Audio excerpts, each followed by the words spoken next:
Now let's just move on towards the third congruence rules, which is nothing but called as angle side congruence rule, that is AAS congruence rule. Now here we are talking about the two angles and one pair of corresponding side, which must not be a side which is included in between the two angles. So this is AAS congruence rule. So let us suppose if we are just talking about the theorem related with this, which says that the two triangles are congruent if any two pairs of angle and one pair of corresponding sides are equal. One pair of corresponding sides are equal. So let us suppose if I'm just taking or I'm just writing the proof of this particular theorem. Let us suppose if I'm just taking a triangle over here which is nothing but ABC, and I'm just taking another triangle over here which is nothing but DEF. Let's just prove it. DEF, such that as per the condition I'm taking this angle equal to this angle and this angle is nothing but is equal to this angle. I'm just taking this side as nothing but is equal to this side. So let us suppose if I'm just taking this criteria, and furthermore let us suppose if I'm writing the given we have the two triangles ABC and DEF, such that angle B is equal to angle E, angle C is equal to angle F, and further CA is nothing but is equal to FD.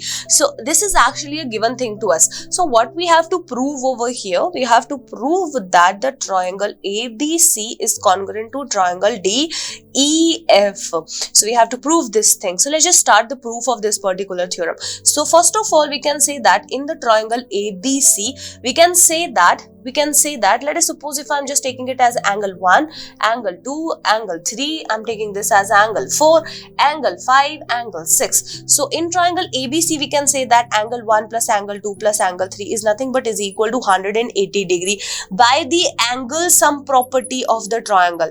We can say this thing by the angle sum property of triangle. We can say this thing by the angle sum property of the triangle. And furthermore in the triangle DEF, we can say that angle 4 plus angle 5 plus angle 6 is again 180 degree by the same angle sum property of the triangle. Let us suppose if I'm taking it as 1, I'm taking it as 2. So from 1 and 2, what we can say? From 1 and 2, we can say that angle 1 plus angle 2 plus angle 3 is equal to angle 4 plus angle 5 plus angle 6. We can say about this thing.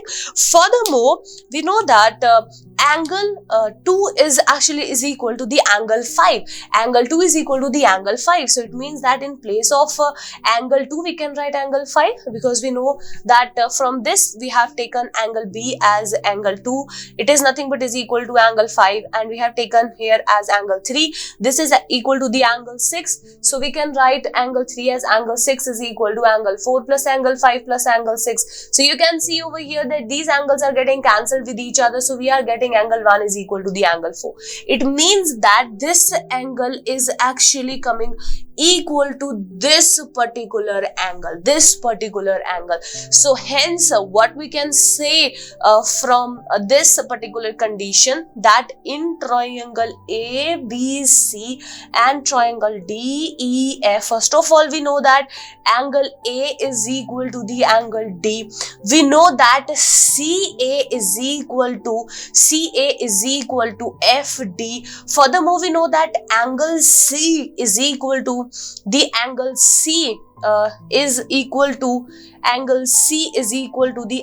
F. So hence the triangle ABC is congruent to the triangle DEF by SAS, by not SAS, by angle side angle criteria, by ASA congruence criteria. We can say this thing that the two triangles are actually congruent to each other. So you can see that this is angle, this is our side, and this is the angle. So this is the included side of the two equal angles. So hence by angle side angle criteria we can say that the two triangles are actually congruent to each other. So this is nothing but the proof of the angle S or angle side congruence rule, that whenever we have any particular two pairs of angle and one pair of corresponding side equal to the other pair of or to the other two angles of the triangle and one corresponding side of the other triangle, then it means that the two triangles are congruent to each other. So this is all about AAS congruence rule. So let us suppose if you will perform the different activities in which you can take the two triangles which do have the different angles, the different sides, you can always conclude one such thing which is related with this particular note, which says the equality of the three angles would definitely be not sufficient for the congruence of the triangle. If you'll take an activity in which you can take any two particular triangles in which all the triangles do have the same angles, you can definitely find that these triangles or those triangles would not be congruent to each other, which definitely implies that the equality of the three angle is not sufficient enough for the congruence of the triangle. Therefore, out of the three parts, one has to be a side, So that's why we have taken these three criteria in which you can see that either we have one side, either we have the two side for the congruence rule. So this is a very special note which is all related with the congruence of the triangle. So always remember that for the congruence of the triangle, out of the three parts, one definitely has to be a side.